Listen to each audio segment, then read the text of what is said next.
Hello, my name is Corey again, and now I'm going to be talking to you about driver's fatigue. What is it and how to avoid it? Alright, so I'm going to be talking about statistics of incidents on the road, those who are at risk, your physical signs of fatigue, and your behavioural signs of fatigue, and lastly, avoiding fatigue.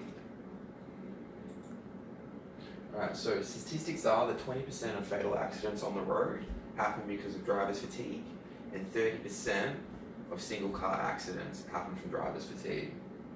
Now, a person that has been awake for 17 hours has the equivalent blood alcohol content of 0.05 grams to 100 mils of blood. And a person who's been awake for more than 24 hours has the equivalent of 0.1 grams of alcohol to 100 mils of their blood, which is pretty serious. Alright, so those at risk are young drivers, shift workers, guys running big trucks, going interstate, and drivers with sleeping disorders, medical or otherwise.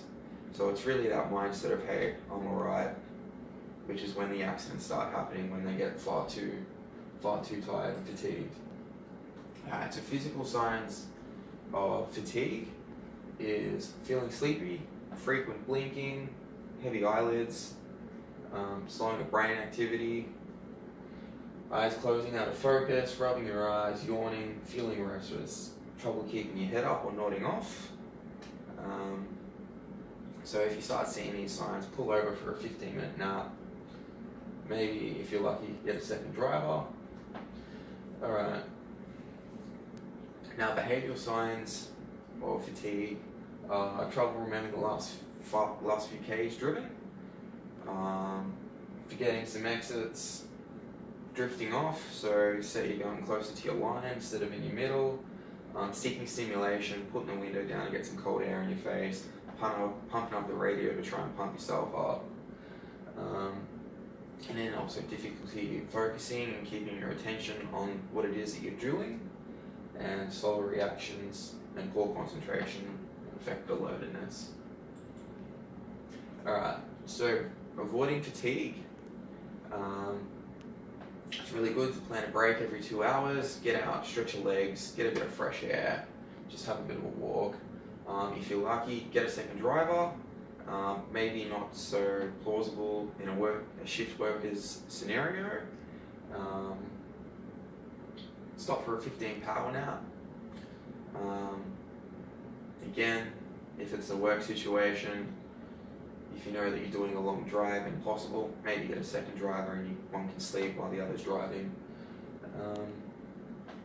Avoid driving at times you would be sleeping, as your body gets into a regular routine, and if you're driving, you're getting fatigued because your body thinks, wow, usually this time of day I should be sleeping, and you're driving a bloody car. Now, best number one is a good night's sleep. Try to get your 7, 8, 9 hours of sleep.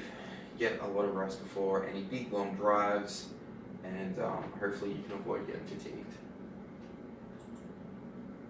Alright, so remember to drive safe so you can go home to your loved ones. Remember to keep up for the physical signs, behavioural signs. Do your best to avoid fatigue at all times, and you should be able to go home safe. Thank you.